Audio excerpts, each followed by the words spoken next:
ఇప్పుడు నీకు ఇదంతా అర్థమైంది కదా? ఓ అన్నా నువ్వు టెన్షన్ పడుకో, నాకు అంతా అర్థమైంది. అవునా? ఎర్రగడ్డలు కిలో ఎట్లా? 50 రూపాయలు కిలో. టమాటాలు 30 రూపాయలు కిలో. పచ్చిమిరకాయలు పావు కిలో 10 రూపాయలు. కరెక్ట్ చెప్పావు. మరి వంకాయలు 70 రూపాయలు కిలో. అన్నా కిలో ఎర్రగడ్డలు కిలో టమాటాలు ఎంత? మేడం మీది 100 రూపాయలు అవుతుంది. 100 రూపాయలు అంత కాస్ట్లీనా? మేడం మీకు 100 రూపాయలు కాస్ట్లీనా? మీరు వేసుకున్న మేకప్ 3000 అంటుంది. మీకు నా మేకప్ గురించి అనవసరం. తక్కువ ఇస్తారా లేదా? తక్కువ ఇచ్చకూడదు, ఇక్కడి నుంచి వెళ్ళండి.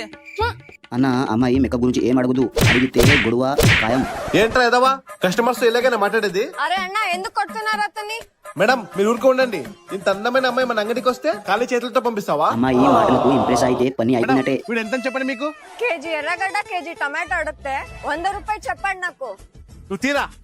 మేడం ఓ పని చేయండి, కిలో ఎర్రగడ్డలు 100 రూపాయలకి తీసుకోండి, దీనికి ఫ్రీగా కిలో టమాటాలు తీసుకోండి. థ్యాంక్స్ అన్నా, చూసి నేర్చుకో, వ్యాపారం ఇలా చేయాలి. తీసుకోండి. అయ్యో, వస్తూ ఉండండి మేడం. చాలా కంట్రీలో ఉన్నావు.